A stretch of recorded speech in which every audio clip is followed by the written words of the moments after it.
Selamat datang kembali di Ramdan Misteri, tempat di mana kisah-kisah gelap yang tak pernah tercatat dalam buku sejarah akan kembali dibuka. Cerita ini bukan sekadar dongeng pengantar tidur. Ini adalah kisah yang pernah terjadi atau setidaknya pernah dialami oleh seseorang yang sampai sekarang masih hidup, namun jiwanya tidak pernah benar-benar pulang. Jika kamu mendengarkan cerita ini sendirian di malam hari dan tiba-tiba terdengar suara napas berat di belakangmu, jangan menoleh, karena genderuwo tidak suka diperhatikan. Malam itu, hujan turun tidak terlalu deras, tapi cukup membuat tanah di pinggir hutan desa Karangwuni menjadi becek dan licin. Angin berembus pelan, membawa bau tanah basah bercampur aroma dedaunan tua yang membusuk. Di desa itu, hutan bukanlah tempat asing, tapi juga bukan tempat yang boleh diremehkan. Ada aturan tak tertulis, jangan masuk hutan saat maghrib, dan jangan pernah menantang apapun yang tinggal di dalamnya. Ardi tidak percaya hal-hal seperti itu.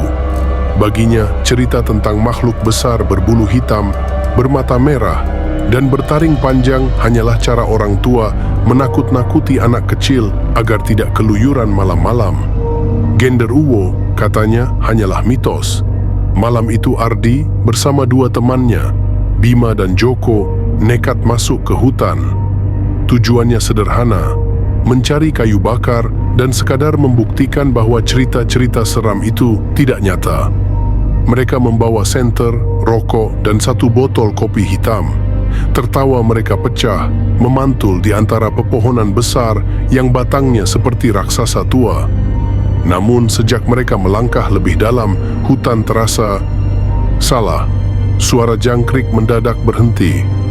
Angin yang tadinya sejuk berubah berat, seolah membawa napas makhluk lain. Senter Ardi beberapa kali berkedip meski baterainya baru diganti.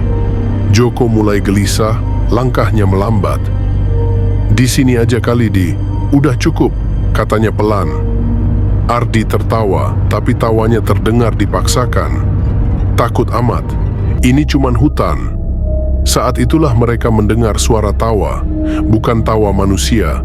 Suara itu berat, serak, seperti suara seseorang yang tertawa sambil menahan amarah.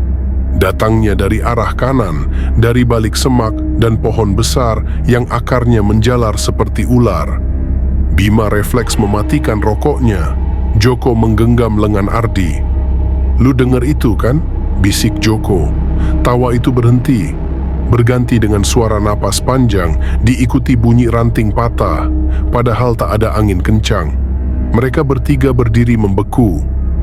Lalu, sesuatu bergerak di kegelapan. Senter Ardi menyorot ke arah suara itu, dan saat cahaya menembus sela-sela pohon, mereka melihatnya. Sosok itu besar, terlalu besar untuk disebut manusia. Tubuhnya hitam legam, berbulu lebat, dengan bahu yang membungkuk dan lengan panjang hampir menyentuh tanah. Matanya merah menyala, menatap langsung ke arah mereka. Mulutnya terbuka, memperlihatkan gigi-gigi besar yang tidak beraturan. "Genderuwo!" Bima berteriak. Joko jatuh terduduk. Ardi ingin berlari, tapi kakinya seperti tertanam di tanah.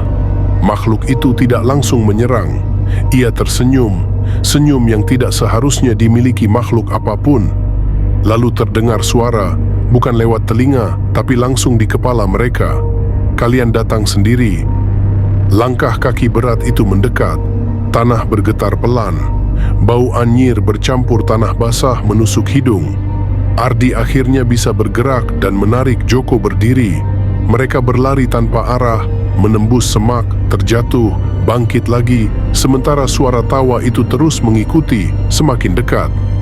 Bima terpisah, teriakannya menggema sebentar, lalu terputus. Ardi dan Joko akhirnya keluar dari hutan, terengah-engah, tubuh penuh luka gores. Warga desa menemui mereka dan segera menutup akses ke hutan malam itu. Tapi Bima tidak pernah ditemukan. Hari-hari setelah kejadian itu, Ardi tidak lagi sama. Setiap malam, ia mendengar suara tawa dari balik jendela. Bau tanah basah muncul di kamarnya. Kadang saat ia menatap cermin, ia melihat bayangan hitam besar berdiri di belakangnya, tersenyum.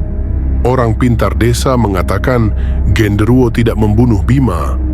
Ia mengambil sesuatu yang lebih berharga, jiwanya. Dan sejak malam itu, Ardi bukan lagi hanya saksi. Ia telah ditandai. Karena Genderuwo tidak suka ditantang. Dan sekali kamu masuk wilayahnya, ia tidak akan pernah benar-benar melepaskanmu.